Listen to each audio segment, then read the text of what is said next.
The NBA Finals are here. This is your last chance to bet on the NBA until next season. And DraftKings Sportsbook, an official sports betting partner of the NBA, is pulling out all the stops to make this a finals to remember. One team will be crowned champ, and the other will be lost to history. Who you got winning it all? Put your hoops expertise to the test. All season long, DraftKings has been the go-to spot for NBA player props, and that doesn't stop now. Who's going to carry their team to the chip? Try placing a bet on your personal MVP to drop 30, 40, or maybe even over 50. Ready to place your own bet? Download the DraftKings Sportsbook app, lock in your bets, and finish the season as a winner. Here's something special for first-timers. New DraftKings customers bet $5 to get $300 in bonus bets if your bet wins. Don't miss your last chance to bet on the NBA this season. Download the DraftKings Sportsbook app and use code HOOPS. That's HOOPS. That's code HOOPS for new customers to get $300 in bonus bets if your bet wins when you bet $5. Only on DraftKings, the crown is yours.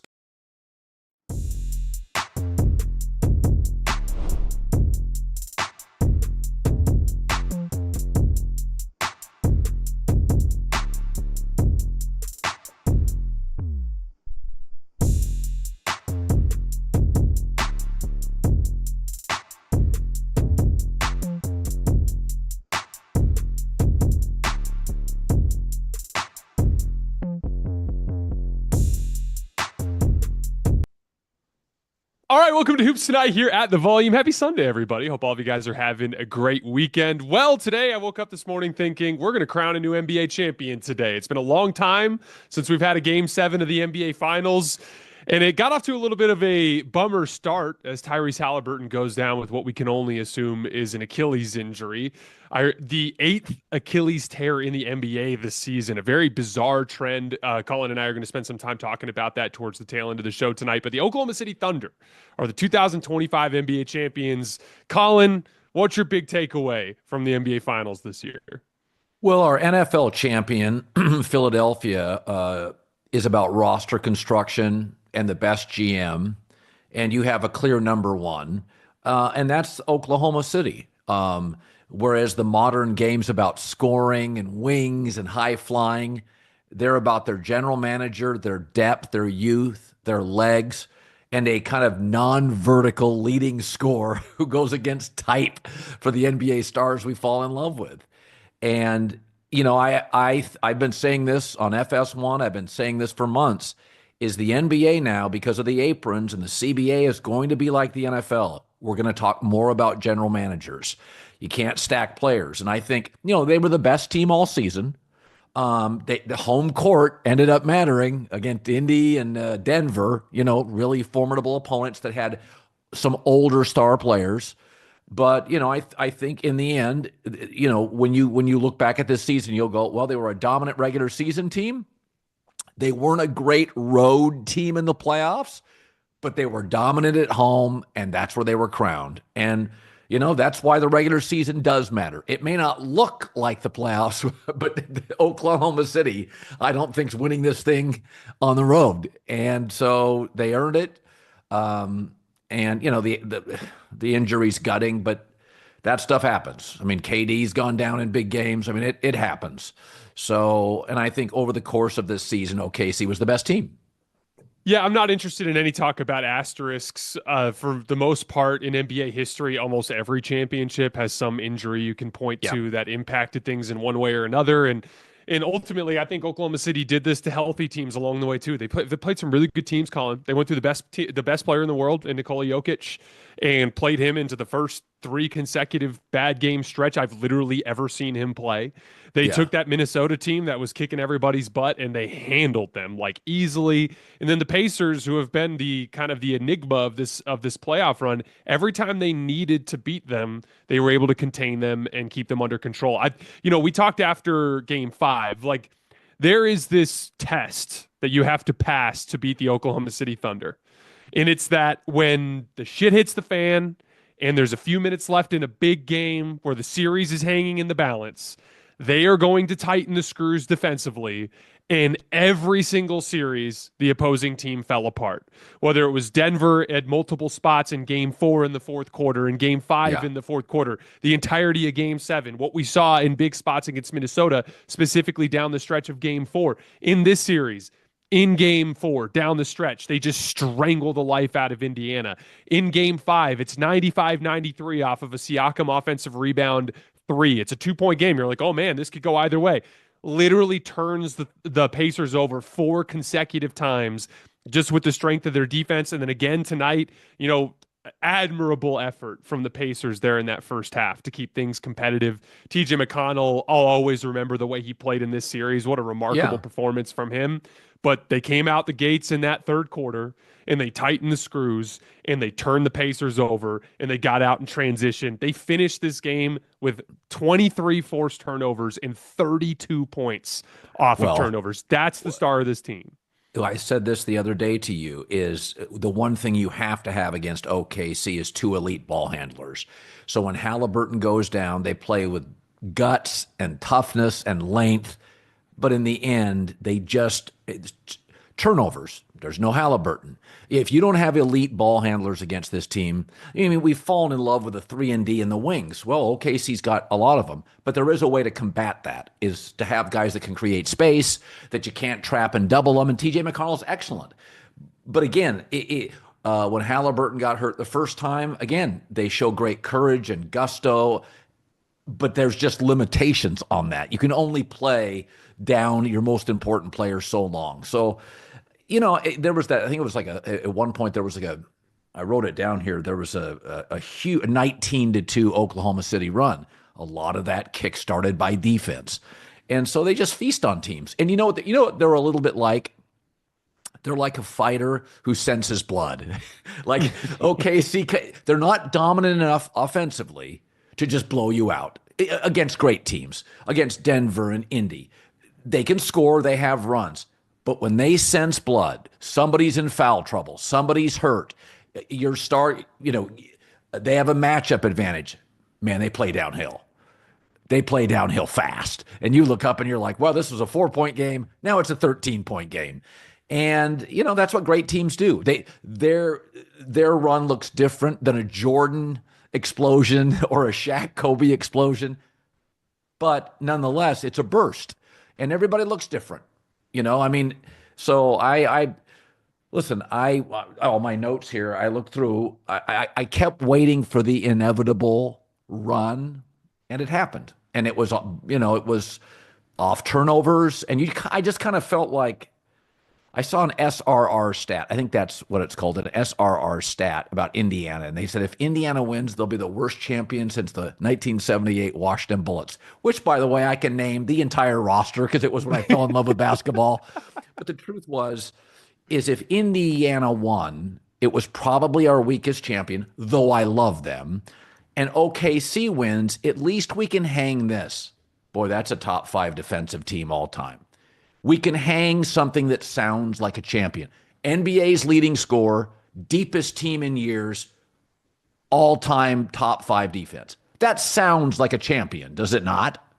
Absolutely. Their defense is one of the great defenses that has ever played in the NBA. Like that was true in the metrics, and all we can do to tie that case together is what the metrics showed in the regular season, and then what do you do in the playoffs against the competition you faced?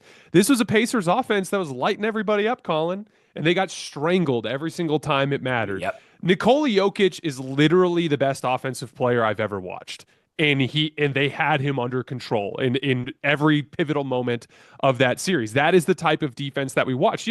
This Thunder offense was frustrating sometimes. We're going to talk about Shai in a few minutes. Like, Shai was great every time he needed to be great, but there were some downsides here. He had a game in this series where he had 0 assists. They had games where they'd moved the ball poorly, where they were out of rhythm, out of flow. They're young players against elite playoff defense. That's going to take some time to figure out. And there's no doubt that if the Thunder are going to have sustained success in this league, they're going to have to figure out some things offensively to be better year after year after year. But their defense right now is elite, hold the trophy defense, and that's what came through for them again today. I was really interested to see if Chet Holmgren could deliver finally. And I thought in the second half, it was like, okay, Chet Holmgren played with more confidence. That was my only question. I thought, man, if this is a 3-point game and there's 4 minutes left, OKC, home favorite, could get really tight. And they left no doubt. But I thought Holmgren and J-Dub both in the second half played well in that run. And that was one of my concerns, is that I've never seen a team like this young win a championship. And, I was thinking about this as you were talking about SGA.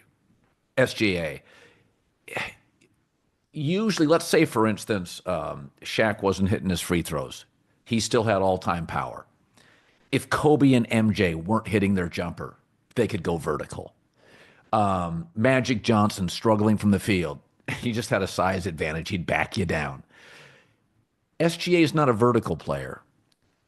So if he's off and he's off center, he doesn't have power. He doesn't have speed. He's strong for his size. He's not a vertical player. He is a mid-range maven. Like, he is all-time stuff. And so, I've said before, he's an all-time scorer, but he doesn't feel like he's in the Curry class where you're like, wow, I've never seen a human. Like, Caitlin Clark's got some of that. You're like, I've never seen that, right? SGA, I've seen it. Alex English, Kiki Vandeweghe, he's just better at it. And so I do think, when you play better teams and you can get him off his game, he has a very centralized game. He's tremendous at it, but I think we'd both admit he needs a friendly whistle. And because he's so gifted, he almost always gets it. It's not like the Harden whistle, which is like, feels illegal. That's not it. It's like, that feels unstoppable is different than it feels illegal. But, I love him. I love his maturity. He's just a smart, hardworking kid. He's impossible not to root for. I know everybody doesn't like, all the flopping, but I have a hard time not rooting for guys who are more mature than their age, with completely refined games where I can see the work ethic. I can see the years you've toiled in a gym. That, to me, as a grinder, like, I love that kind of basketball, and I think that's what he embodies. Yeah, I think it's fascinating because at his age, being 26, he's kind of in this weird role that's reminiscent of some of the roles that you've seen guys like Tom Brady and LeBron be in, where they're the elder statesman in the locker room. He's the elder statesman in the locker room at 26 years old. It's such a bizarre dynamic. But if he was an immature player at 26, this whole thing could fall apart because of the youth in that locker room, and he just brings that veteran presence. This is a perfect time for us to get into the Microsoft bit, and I'm going to kick it back to you. So, welcome to Course Correction, brought to you guys by Microsoft. Just like star players and teams navigating performance hurdles, and business decision makers today are under immense pressure to get things right. They must rise to the occasion, turning challenges into opportunities. Microsoft empowers these visionaries with AI solutions, simplified cloud and data management, and trustworthy, responsible AI.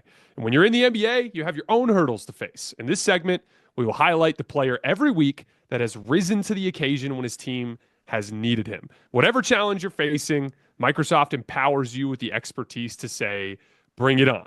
Our player of the week this week is the 2025 NBA Finals MVP. It is now official, Shai Gilgeous-Alexander. Colin, I was thinking about a cool way to frame this segment, and all I could think about is, like you mentioned, with the Washington Bullets roster. Everything for me as I'm talking about all-time greats is kind of played through this lens of when I started really following the league closely, which for me was in around 2005, 2006. You've been watching a lot of NBA basketball for a really long time. You've seen a lot of stars come through the league as young players, leave the league as vets. What has been your first impression of Shai Gilgeous-Alexander as a playoff performer in the NBA? That if I go back to Kareem and the skyhook, which was unstoppable, unblockable, and he mastered a shot. I'd never seen a player master a shot when I first watched Kareem. I can remember as a kid in my backyard doing it like nobody else shot the hook. Michael Jordan's mid-range game. If you look at a lot of the great players, beyond just scorers, they are the master of their domain. Like, I do what I do, and they're all different looking. There was no other Kareem. They're David Thompson was a little Michael, but Michael's mid-range game, he had 3 or 4 stock moves. Tim Duncan, the great fundamental, is that a lot of the all-time great players, and I've said this about Mahomes, can be boring. They have mastered what they do, frustratingly so. And I look at a player who knows exactly what he is, but more importantly, he knows what he's not, and he leans into all of his skills. And I think when you watch them play, they can be uneven offensively. The greatest thing I can say about SGA, he's their clear dominant number one scorer. So when you play them, I don't have to pick Tony Parker, Duncan, Manu. It's like, stop him, and people can't. I mean, that to me is a fastball. Like that, you can beat them, and J-Dub can have 32, or Chet could have 24, or Lou Dort hits 5 threes. But the numbers are, if he gets to the free throw line, they win. Everybody in the league knows it, and they can't stop him. Like, that is precision. That is mastering a craft. And I just have great respect for that. Yeah, the Duncan comp is super fascinating to me because Shai doesn't have some super demonstrative personality on the court. He lacks a vertical element to his game. There's nothing that as people who play a lot of basketball, I've stolen little bits of footwork and moves from him that I think are useful moves for young players to work on. He's brought his own little kind of unique flair to the 2-guard position, just like Harden did, just like Wade did, just like Kobe did, just like MJ did. He's got his own kind of unique take on it. But similar to Duncan, even if there wasn't that, overwhelming optical appeal, it's just surgically effective. Yes. And no matter what happened in this playoff run, the most reliable play type out there was give the ball to Shai at the nail, and he's probably going to either draw a foul or get to a mid-range jump shot that he can hit about 55% of the time. And Colin, it has not been a perfect NBA Finals for him. He had some rough games, but here's the thing. Just about every star struggles in their first NBA Finals. LeBron struggled in his first 2 NBA Finals. It is an impossible stage to be. I shouldn't say it's impossible. It's a very difficult stage to perform well in. And to his credit, every single moment in this series where things could have gone south. So Game 2, you're down 1-0, you lose that game, series is probably over. Game 4, you're down 2-1, you lose that game, series is probably over. Game 5, 2-2, you lose that game, series is probably over. In Game 7, series tied. If you lose that game, obviously the series is over. In every one of those games, I thought he was awesome. This is actually a hilarious stat, Colin. In the 4 games where I thought he played poorly, which was Game 1, Game 3, Game 4, and Game 6. In those games, he combined for just 9 assists. Okay, just 9 in those 4 games. In the other 3 games, in Game 2, in Game 5, and in Game 7, he had 30 assists. He averaged 10 in those 3 games. And if you watched those games from the start, just surgical and precise with the way he was navigating the late double teams, the help at the rim, making the kickouts to 3-point shooters, the roll man, whether it's Hartenstein or Chet. I thought Shai, to his credit, every time the team needed him to be great in the series, he was great. And I think that is the stereotypical Finals MVP performance. I thought he thoroughly deserved it. And most players don't even do this well in their first time around. Yeah, and I don't think they're a great team. I think they could be with age. Like next year they'll play. Now watch next year. OKC won't be as dominant in the regular season. They won't be. There's no need to be. You're going to rest players. So next year they'll win by an average of 6.8, not 12.9, right? They'll try to build up. They're going to try to build up their younger players, make their draft picks. They want to see guys that can play. So it'll be interesting. But next year they'll play like a champion. And so what you'll see, they'll be a little less uneven to the aforementioned stats. Where you saw him bounce a little bit, you'll probably get a little bit less than that. But it's also something that Indiana was better defensively than people gave him credit for. They could put a lot of length on the floor. And I think we are going through, we've seen it now with multiple teams, and I was fooled with Denver. I say it right now. The last 7 champions have been very good teams. will this be a great team? I'm fascinated to watch the Houston Rockets now, right? Like Sengun, Thompson, Kevin Durant. It's I want to give Indiana credit because the Haliburton injury did matter, but in the end, I still liked Oklahoma City. I think when I look at Oklahoma City's rough edges, it's mostly Holmgren just needs another year to grow. Like one of their roughest edges is, God, Holmgren did nothing tonight. Jay Williams, J-Dub, Jalen Williams, he can still be uneven. He can be masterful. But I think most of the things about them a lot of them are age specific, because young players in big games, especially on the road, aren't as good.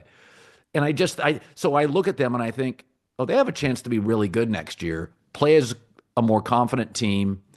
And I think, by the way, their coaching staff will grow. Everybody will just get better.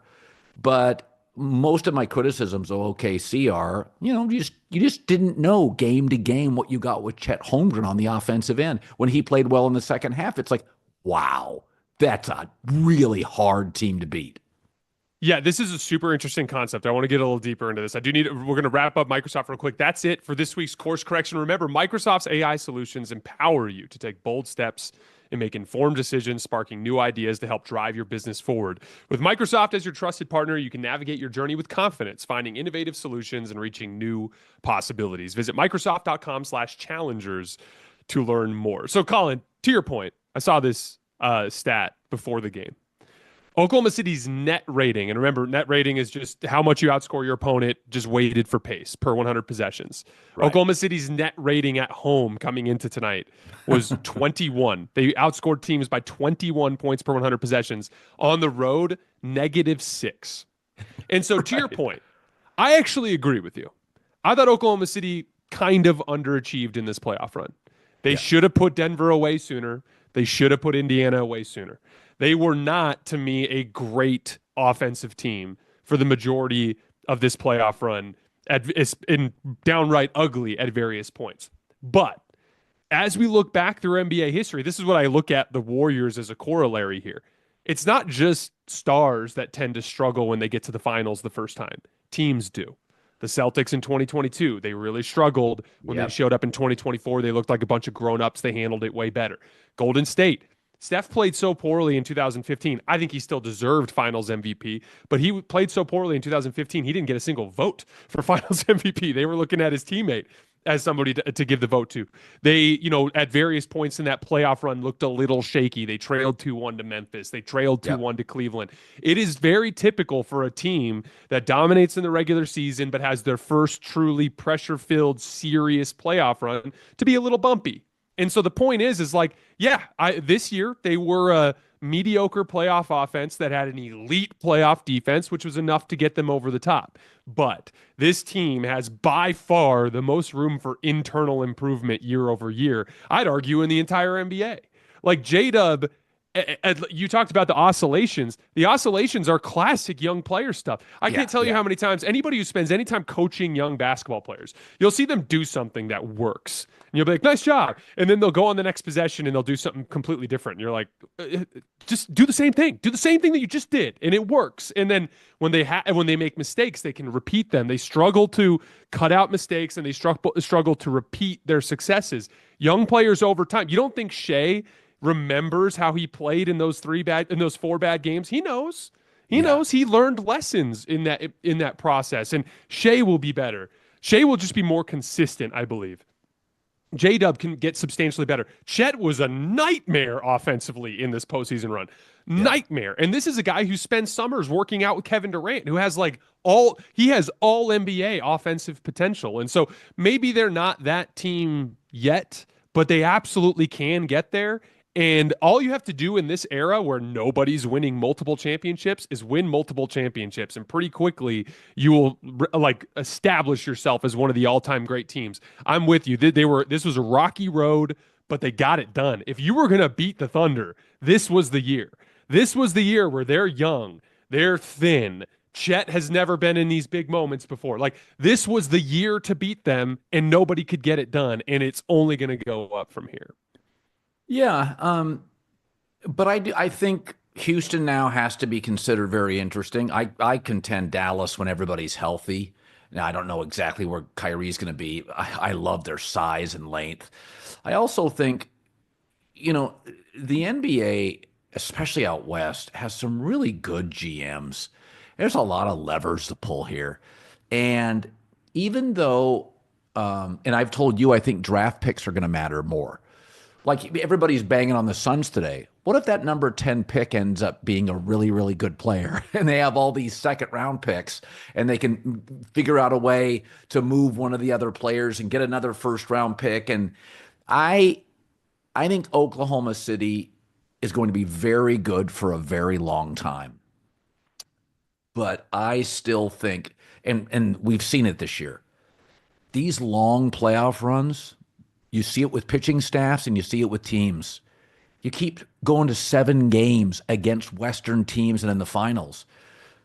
I don't like it. I think you're going to have more injuries. I don't remember a 2-year stretch where we had more key injuries to star players. So, it's one of those things. They've got a lot of depth, but they do have one dependable score. So keeping SGA healthy and trying to develop second, third, and fourth scorers is a real thing because they're inconsistent there. But it is, as I look at this playoff series, one of my takeaways is, and I've been on this for years, you do not need 7 games in the first round. And you say, well, it could be a sweep. You do not need 4-game sweeps. You could do it in 5 games or 3 games. So I think OKC is not good enough to be brittle, injury riddled. I think healthy. We always say it in the NFL. It's attrition. Some of these playoffs, Cleveland fell apart the year before. New York fell apart, and Yep. I think that's a lot of it. I think the West is going to be razor thin. We all know San Antonio's going to take a jump. So I think a lot of it is if we're going to keep doing 7-game series, well, a lot of it is who's healthy because a lot of guys went to the floor this year. And OKC's super Haliburton. young. And OKC's super young, and they just held up. They kind of physically wore everybody down over the course of this playoff run because they just have this deep rotation of young players. That's right. I agree with you for the record. I want to be clear. I do not think this Oklahoma City team is the KD Steph Warriors. No. That team felt borderline unbeatable when they were healthy. I don't think this Oklahoma City team is unbeatable. I just think we haven't seen their ceiling yet. I think there's a level they can get to, especially in the offensive end of the floor, that we haven't seen yet. And I'm curious to see where that ends up. Does that end up being a team that's just like all the other champions recently, they can't repeat? Or does it end up being a team that ends up making a mark on this era? But the injuries thing is fascinating. So we have, shout out to Josh, who gave us the stat before the show. The Tyrese Haliburton Achilles tear, if that confirms to be what it is, which is what it looked like. I mean, ABC made us watch it 30 times. I have no idea what that was all about. But that would be the 8th Achilles tear in the NBA this year. The previous season high was 5. What do you make of this uptick in these weird, severe injuries in the NBA? Okay, the pace is faster. The players are better. It's a more physical postseason. It's just more taxing on the bodies. And these athletes now come into the season in shape. You're just asking a lot. I mean, we can criticize Jamal Murray of Denver sort of playing himself into shape and Luka. But I think there are very few LeBrons out there where the body just holds up. And I think guys, I think the level of play, the level of pace, the level of physicality, these guys are more like tightly tuned violins. And it just doesn't take much. And so listen, college basketball doesn't have near the quality of talent of the NBA. But why are their ratings often beating NBA playoff games? Because of the urgency. And we all know baseball, you have to have a longer series because such a big component of baseball is starting pitching. So, you're setting up your pitching. That's part of the chess match of baseball. But I don't think in basketball I need a 7-game series. Michael Jordan's big years, it was a 5-gamer until you get to later rounds. And I think Adam Silver, and I'll give Rob Manfred and Roger Goodell credit. I think our commissioners see this. They're very open-minded. Manfred's made multiple big swings, which goes against baseball's history. Basketball's been, a much more progressive, willing to experiment league. Sometimes, the new ball, David Stern didn't even give the players a heads up. But Adam Silver has made, the in-season tournament. I think you have to really examine. And when I had him on, we talked about this, is that embrace college basketball. You know what Indy, Oklahoma City is to me? We're all the G League guys. It's a lot of guys who played a lot of years of college. Embrace college basketball as an almost educational basketball tool. Not the school part, just be with Tom Izzo for 2 or 3 years. Like, it matters. And also, you have to really examine the value of these players. If you're signing a $76 billion contract for 11 years, you want your stars playing as long as they can. Haliburton's injury made me sick to my stomach. The game didn't feel the same. After that injury, I was so fired up all day. I got home early. I watched 2 hours of the pregame show. I was sick to my stomach. I'm like, oh, wow. And again, I just think you can. Money's not the problem. We got 76 billion coming. Like, money's not the issue. The owners are all billionaires. Let's protect the players. There's no reason for 7-game series in the first 2 rounds. The data is becoming undeniable. And the thing is, Colin, too, it keeps happening on the same play, the same, like, what they call it, the negative step, where you like step backwards to try to launch yourself forwards. Essentially, the body is fatiguing to the point that when they're trying to explode forward at these points, the body is failing, and it's happening at an increasingly high rate. And I think it has a lot to do with just the way the game has changed, in the sense that the point at which players are engaging defenders, the point at which players are being asked to contend with physicalities extended substantially further away from the basket. You're facing ball pressure and being guarded 30, 35 feet from the basket some of these times. I bet if you tracked an individual player's movement and just how often he runs around the floor, just the straight line distance that he runs, it's probably double what it was in the 90s in a single game, just because of the pace, the amount of ball and player movement that occurs on every single possession. It's just a lot. And so, to your point, like, I understand the TV aspect, and it's like, okay, we get money from these games. We can't cut games because it costs us money. If anything, we're trying to add games. Here's the in-season tournament. Here's the play-in tournament. They added that 7th game to the first round after it used to be 5. Like, they are adding inventory that the players can't handle. And if you really dig into it and you actually start to look at the way it affects the product, I'm so glad you mentioned that. Colin, this was the most excited I've been for a game in so long. And what a buzzkill to watch the best player on the other team come out, hit 3 straight threes, start talking a bunch of shit to the crowd. Yep. Next thing you know, he's in a heap on the ground. It's a huge bummer. And these guys can't be asked to play back-to-backs. These guys can't be asked to play an additional 2. It is June 22nd, Colin. You know how this playoff run has been going on forever. Like, it is a long stretch. They have to find a way to make this actually achievable for these bodies. They are not holding up. And my theory is that if you tweak it in a way to where guys can hold up, it'll improve the ratings just by virtue of everyone being present and bringing the urgency due to the lower inventory. Oh, it's just like baseball ratings went up when you shortened the game. Create urgency. I've done this ad nauseum. Everybody's on their phones. People are I'm watching the game tonight, and I'm literally in the first quarter. I'm sitting there watching the game, but I'm writing some notes. But I'm also reading an article on the finals as I'm watching the finals. We're all distracted. So I think the reality is anytime you can make a game feel like an event, everybody wins. The players win. I win, you win, the networks win. So it'll be interesting now because the NBA is going to be on so many networks, and it's going to dilute some of the coverage. But you got to have to make it special. And by the way, this is what baseball did. Fox went to baseball and said, you guys have to create the home run derby is your highest rated non-World Series moment. Create more things like that. So they did the cornfield game. They put the Mets and the Phillies, overseas. And I watched all of them. So I do think there's a certain apathy in the regular season. I mean, even the league officiates different in the postseason. They understand the urgency. So I think they'll get it right. I think Adam will eventually get it right. He's not a stubborn guy. I don't think any of our commissioners are. And I think going from 7 games to 5 games, you may not think it's a big deal, but over the course, it could be 4 fewer playoff games. I feel like Halliburton's body just gave out tonight. It was exhausted. He just pushed it and pushed it and pushed it, and it just gave out. Oh, I think that's exactly what happened. Again, it's becoming undeniable. Like there was a point where it was like, oh, injuries are on the rise, but hey, it's only been like 2 or 3 years. It might be just anecdotal or too small of a sample size. We're on an extended stretch here where like dudes are breaking down every year in the playoffs.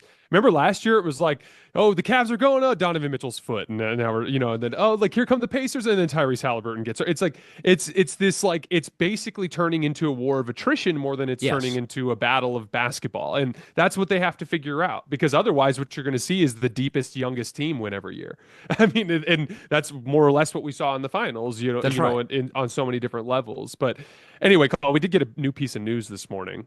Kevin Durant is now a Houston Rocket. And in return, the Phoenix Suns are getting Jalen Green, a young player with tons of potential, but maddening downsides at this point.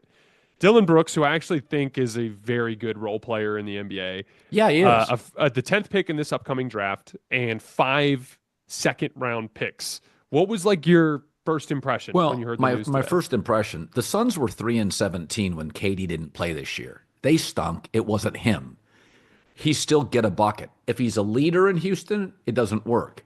If you need a bucket in Houston, it works. And I think today you have to look at the Rockets. My take is he's going to give you about 65 games in the regular season. If we get 2 healthy years, then everybody's going to watch Houston vie for the NBA championship and feel like they dominated the trade. It is, however, a very good draft. So Phoenix gets the number 10 pick. Well, many people are theorizing there are 12 players in this draft, the top 12 players, who are all-star potential. So if they stay at 10 or move up to 6 or 8, they're getting a potentially really good player, probably with more than 1 year in college.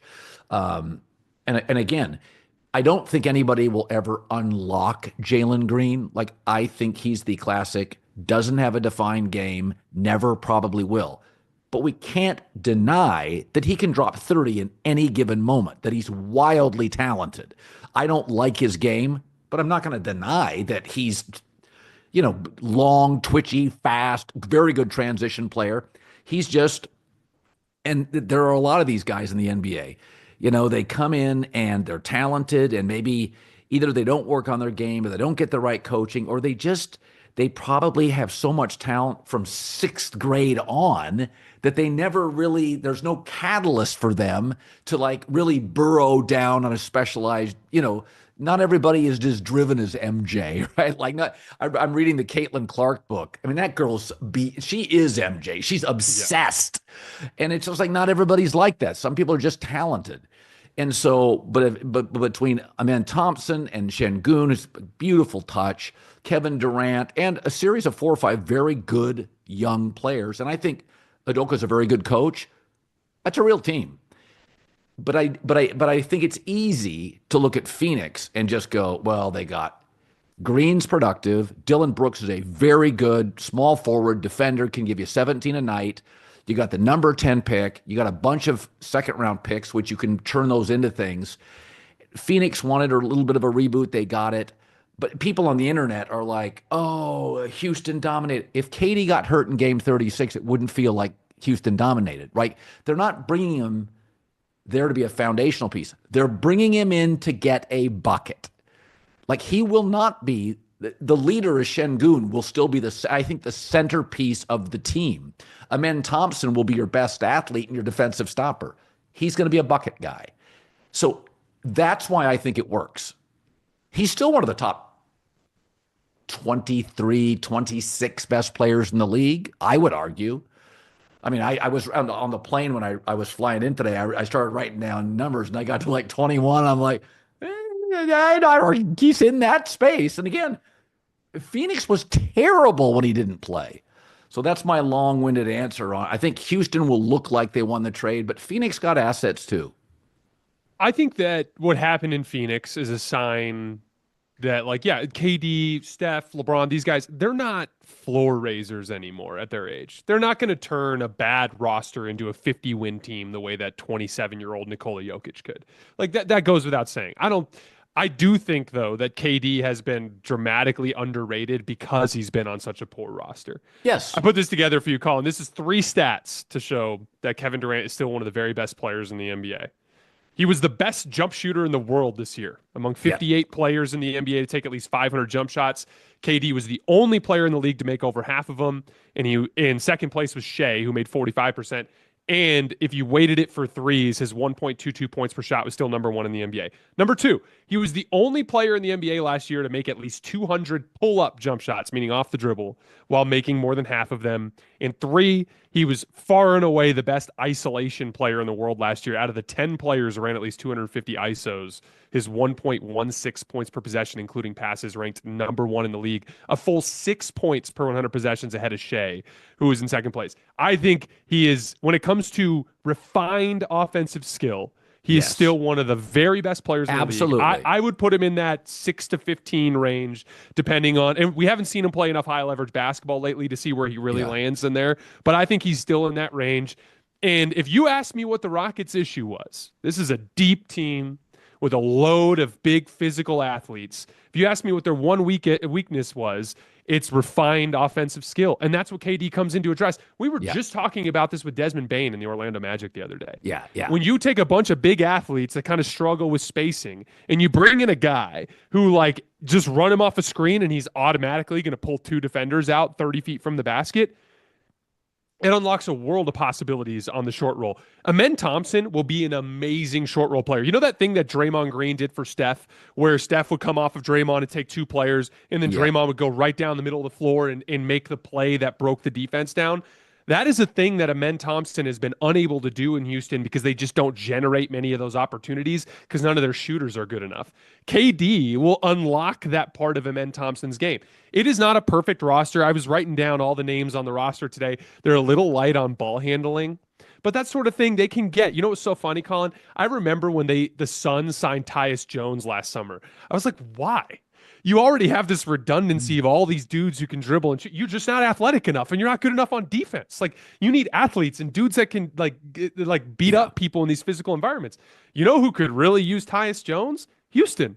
Like, I think they should call. I think Kevin Durant should call up Tyus tomorrow and be like, "Hey, dude, come with me." Yeah, I think Phoenix, I wish Phoenix would have gotten actually a size. I think Phoenix needs size, and I think Houston needs a ball handler. And our takeaway when we watched Golden State beat Houston, we were like, God, they're so bad in the half-court offense. Yeah. If you stop Sengun, it's over, right? Like, it's just, and so you and I talked about this. He was a perfect fit there. I thought he worked in New York because of Jalen Brunson's, has the ball a lot in his hands. I thought he would work with that offense. Whereas Cat can kind of, I always felt like Cat and Brunson were playing, your turn, my turn, your turn, my turn. KD's kind of like, I did it with Russ Westbrook. I'll sit in the corner, get it to me eventually. So I think he fits really, really well. And I think they have the coach. I think, again, it's so hard to judge Houston because so much of their roster is young. Mm-hmm. I feel like everybody's in the 4th inning. Amen Thompson could take a big leap.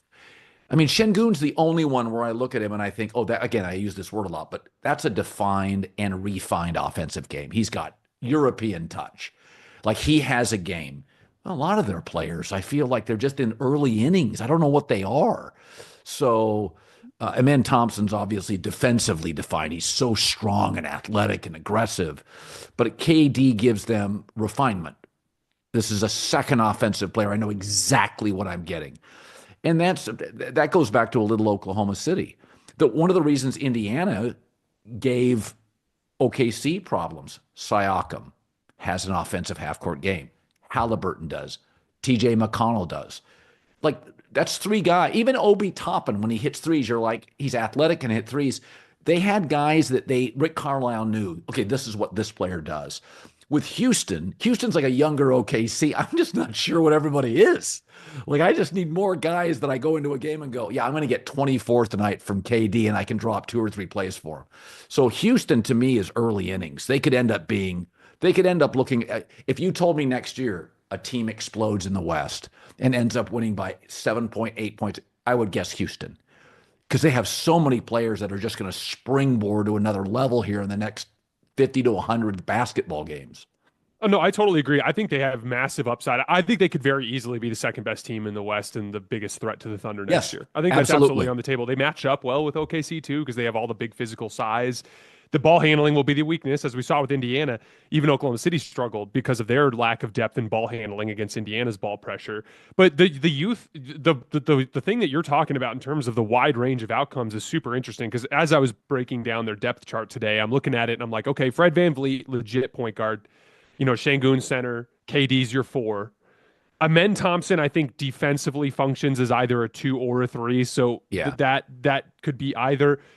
But then it's like Jabari Smith Jr. is kind of a 4. He plays basically the same position as KD. I don't think he moves his feet well enough to be a 3.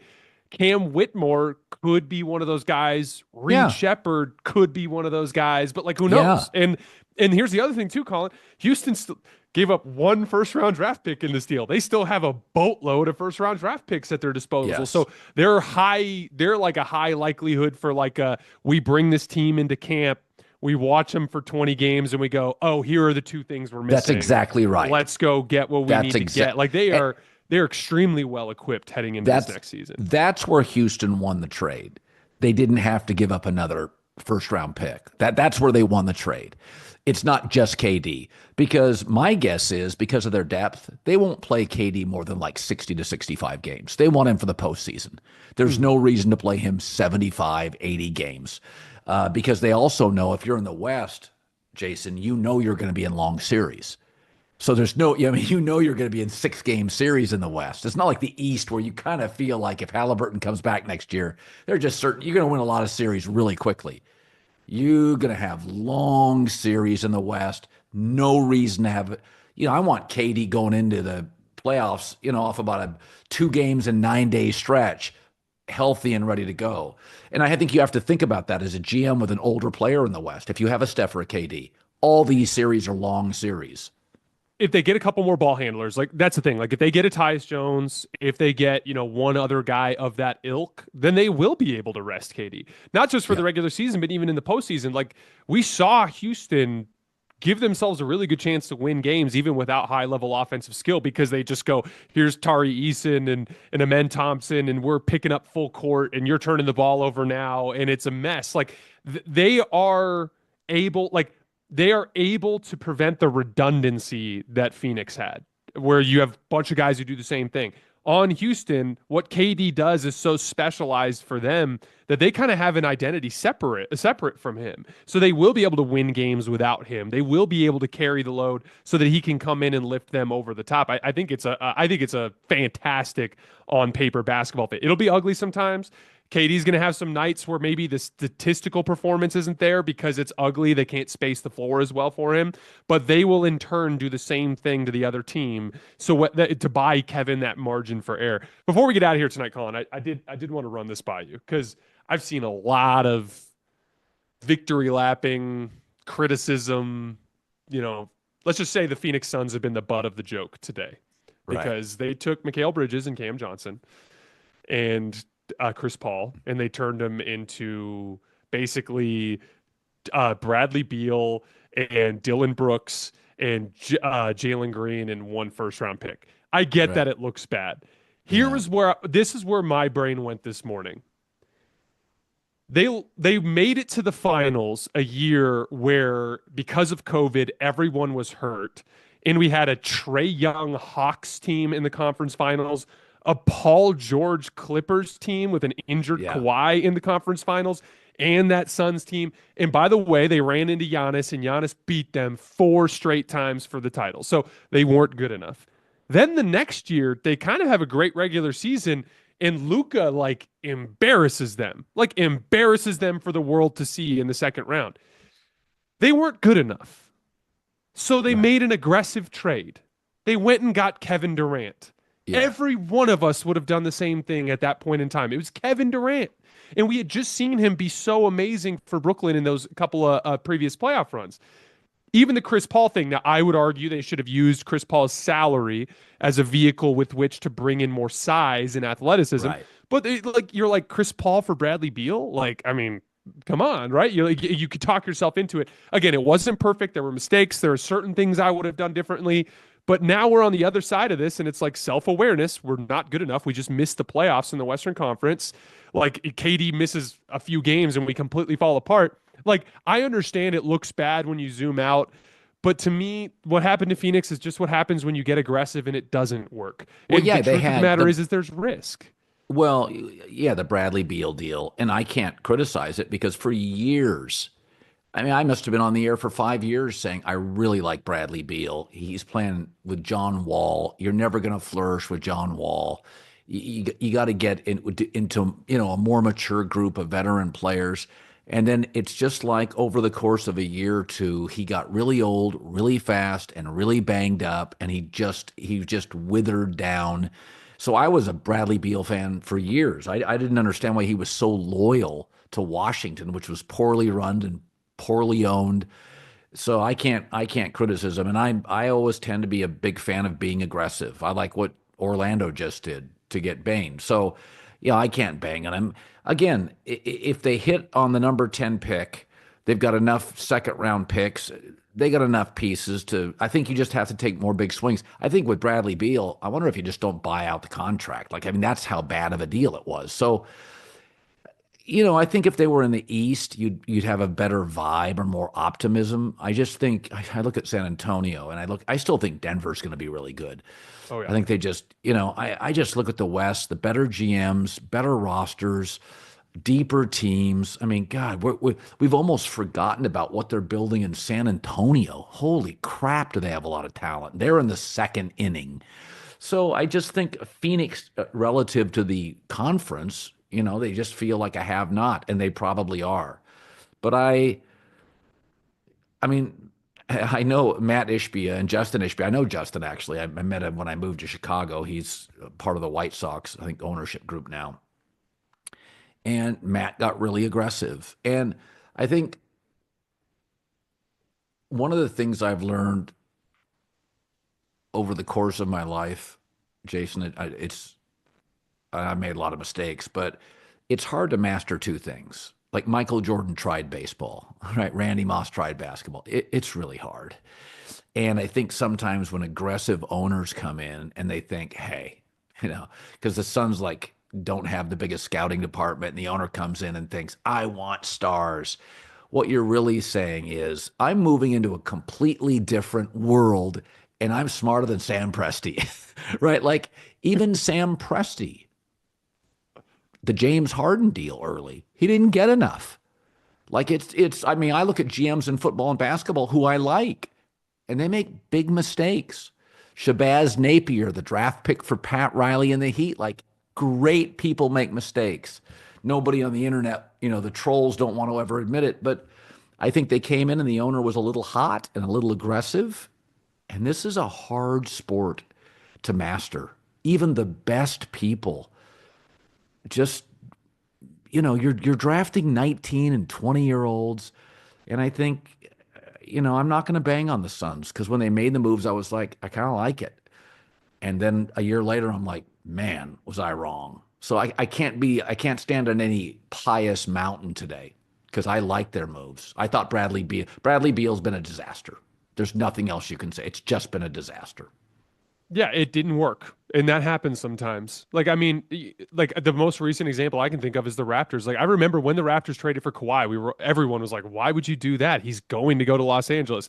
He's telling everybody he's going to Los Angeles. His family's out there. He wants to be out there. That's where he's going. This is a rental. And it was, by the way, if you like remove the championship from the equation, it's like he went there and then he left and he went to LA and the Raptors tanked. Like the Raptors Yeah. fell apart after that. Like that's what happened.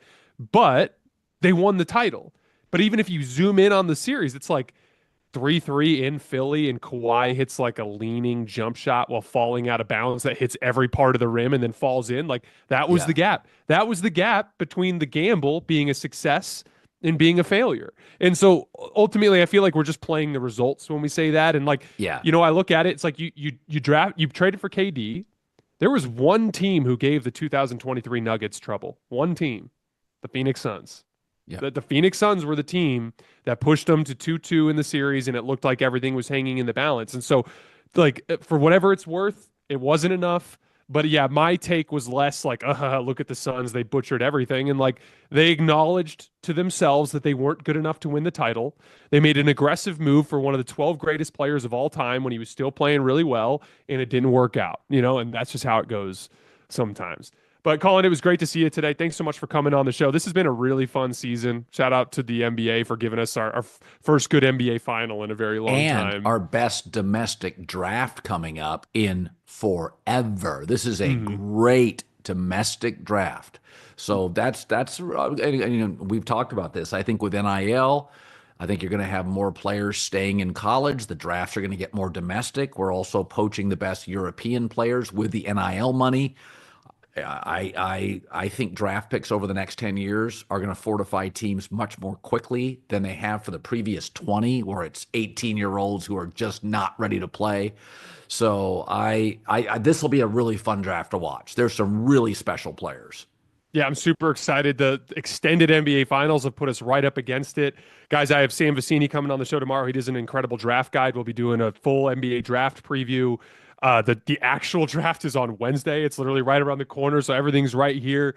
Colin, it was great to see you. Thanks so much for giving us your time. For all of you guys who are on the YouTube stream, we're headed over to Playback to take some callers. So that's playback.tv/hoops tonight. I'll see you guys there. Everyone else, thanks so much for supporting us this season. It's been an incredibly successful season. I can't say enough about the way you guys have supported us in the show over the course of this year, and we will see you guys tomorrow morning.